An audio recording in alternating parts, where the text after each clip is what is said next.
চটজলদি তাড়াহুড়োর মধ্যে ভাত আর ডিমের ঝোল কিন্তু আমাদের বাঙালি বাড়ির একটা কমন খাবার। আর কোথাও থেকে ফিরে এসে যখন খুব টায়ার্ড মনে হয় যে বাইরের খাবার খাবো না, কি খাবো, তো চলো ভাত আর ডিমের ঝোল করে নিই। তবে আজকে ডিমের ঝোলটা ওইভাবে না করে জাস্ট ওই একটু অমলেট করে নিয়েছিলাম, অমলেটের কারি করেছিলাম।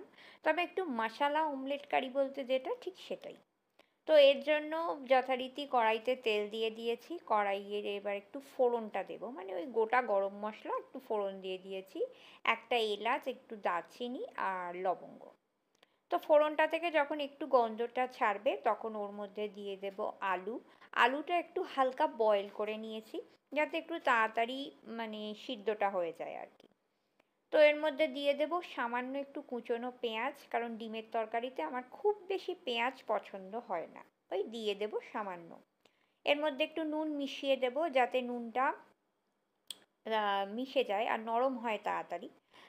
বাইরেটা বেশ অন্ধকার হয়ে গেছে, অনেকটাই রাত হয়ে গেছে, আর এটাতে আমি একটা পেস্ট করেছিলাম টমেটো, আদা আর কাঁচা লঙ্কা, আর ওই 2-3 কোয়া মতো রসুন। আর এরপর যেটা দেব গুঁড়ো মশলা, হলুদ গুঁড়ো, লাল লঙ্কার গুঁড়ো, না এটা ঝাল লঙ্কার গুঁড়ো, আর জিরে গুঁড়ো, ধনে গুঁড়ো, আর এইটা হচ্ছে আমার বাড়ির তৈরি একটা ভাজা মশলা সেটা। মশলাটা ভালো করে কষিয়ে নিয়েছি। পরিমাণ নুনটা মনে হচ্ছিল একটু কম হবে, তা সেই কারণে আরেকটু নুন অ্যাড করলাম। এইবার এই মশলাটার মধ্যেই এই ডিমের অমলেটগুলোকে ওই কেটে যেরকম ভেজে কেটে নেওয়া হয় ছোট ছোট করে কেটে নিয়ে এর মধ্যে এই মশলাটার সঙ্গে একটু ভালো করে কোট করে নেবো, মানে মিশিয়ে নেবো আর কি, মশলাটা এর গায়ে ভালো করে দিয়ে দেবো। আর জল কিন্তু আমি এতে সামান্য পরিমাণ দিই, কারণ যেহেতু মশলা অমলেট কারি সেক্ষেত্রে জলটার পরিমাণটা যতটা পারবে কম দেবে, আর একটু তো ফুটতে দিতেই হবে। তো সেই জন্য ওই পরিমাণ মতো সামান্য একটু জল দিয়ে দেব। এইবার ওই একটু ফুটে যাবে, আর কিছুই এতে আমি বিশেষ দিই না। গরম মশলাও আজকে শুধুমাত্র যেহেতু ফোড়নে দিয়েছি সেহেতু আর গুঁড়ো গরম মশলা অ্যাড করব না। তো চলো এটা একটু ফুটতে থাকুক।